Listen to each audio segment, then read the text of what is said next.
in a room of people that you're presenting your idea to, and they are theater people, and they, have deep opinions. And I found every single time, if I engage with my nautilus, it's not just like old fashioned, like drop your shoulders, breathe deep, go to that place, which is all fine.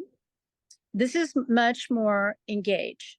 And I think I told you before that I found that overall this whole trip was, on a business level, so much more fulfilling and financially successful, because rather than being presentational, like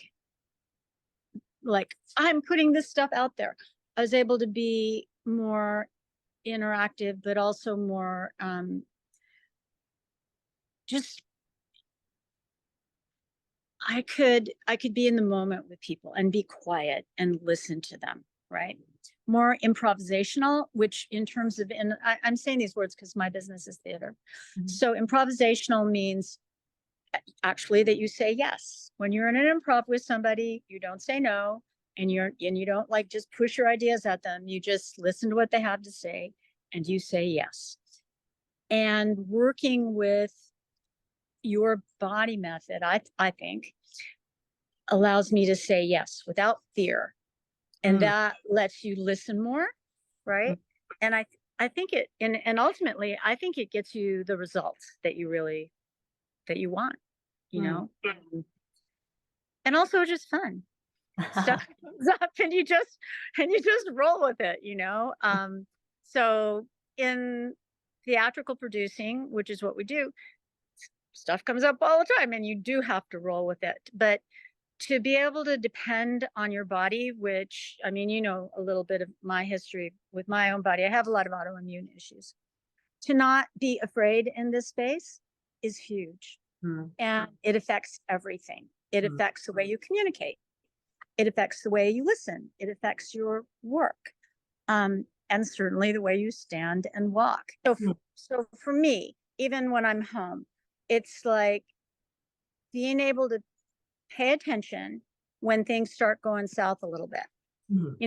Like for example, just now I'm outside, I'm holding my phone because I'm like, ooh, trees. But this shoulder started to just tense up. Okay. Normally in times in my life, I would have just toughed it out. And and instead of just pretty, in a human way, changing hands. Huffing it out would make my shoulder hurt, and then I would start getting tense about where I have to be after this, and it's just like a chain reaction. So I find more often than not always, I can stop the chain, and then it's just as easy as what I just did. I changed my hands and put the phone in my other hand. So does that make sense? Yeah, no, it sounds like you're being more generous with yourself. Yes, that's a good way to put it. Definitely, yes. Yeah. And less anxious. Like if something goes wrong, I don't freak out, There's more trust.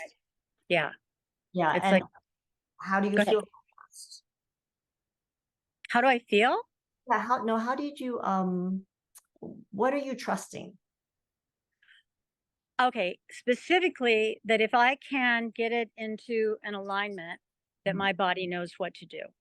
Okay, wonderful. And it's different. It's not like old-fashioned alignment. Head up, shoulders back, blah, blah, blah, But it's when you align from your nautilus up through your skull and you're allowing things to align, it literally feels like open channels.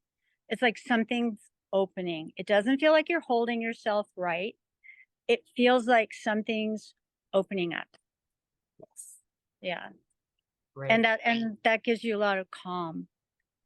Because don't get me wrong, it's not like I'm perfect. It isn't like, no, I'm perfect. Right. It just, now there's a path, I guess. Yeah. You have different reference points. Yeah. And those reference points aren't the list of things that you have to do. The reference points are what you're what you're giving yourself permission to feel, which is that Exactly. pathway, that central channel, which is basically the gravitational field being able to circulate through you, through that intelligent design of your body that has evolved over millions of years to stand up in gravity on two little feet with a big old head on top.